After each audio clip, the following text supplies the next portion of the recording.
Prezidentimizni 24-yil 26-avgustda farmoniga ko'ra 30 dan ortiq imkoniyatlar yaratilyapti. Undan tashqari ko'krak nishonidan tashqari fuqarolik tashabbusi milliy mukofoti joriy qilinyapti.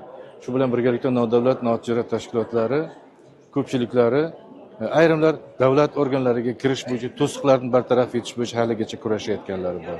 Shuning uchun ayrim davlat organlari parlament palatalari bilan uchrashuvlar uyushtirilmoqda va haftalik davomida nafaqat muloqot, balki nogironlar tomonidan o'zlari ishlab chiqargan mahsulotlarni sotish bo'yicha, ya'ni auksionda sotish bo'yicha yarmarka, ko'rgazma tashkil qilyapmiz. Mana shu ko'rgazma mana shu yerda joylashadi.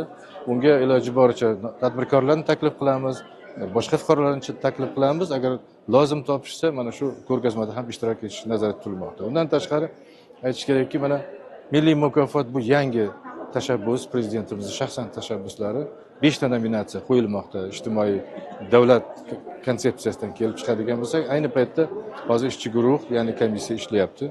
5 kishini nominatsiyada o'zimiz o'sha komissiyaning qaroriga asosan ularni taqdirlash marosimimiz va fuqarolik jamiyatini rivojlantirish uchun qo'shgan hissasi ko'krak nishoni bilan taqdirlash marosimlarimiz bo'ladi.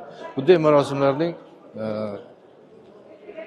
ta'siri shundayki, umuman olganda nodavlat tashkilotlarini barchasini faollikka chaqiradi. Birinchidan, ikkinchidan hech chetda qolmasdan jamiyatda bo'layotgan jarayonlarda bevosita ishtirok etish, kerak bo'lsa ijtimoiy sheriklik masalalarida, jamoatchilik nazorati masalalarida yoki davlat organlari bilan muloqot qilish masalalarida bularni yanada faollikka chaqiradi. O'ylaymizki, bu haftaligimiz davomida barcha oldimizga qo'yilgan vazifalarni bajaramiz, chunki nodavlat tashkilotlarimiz hamma safarbar qilingan, bugun hammasi yonimizda turishibdi. Mana bugun tadbirda ham bizni ochilish marosimiga kelib o'zlarining fikrlarini bilgan davlat organlari ham hammasi bu haftalik bilan birgalikda yashaymiz deb o'ylaymiz.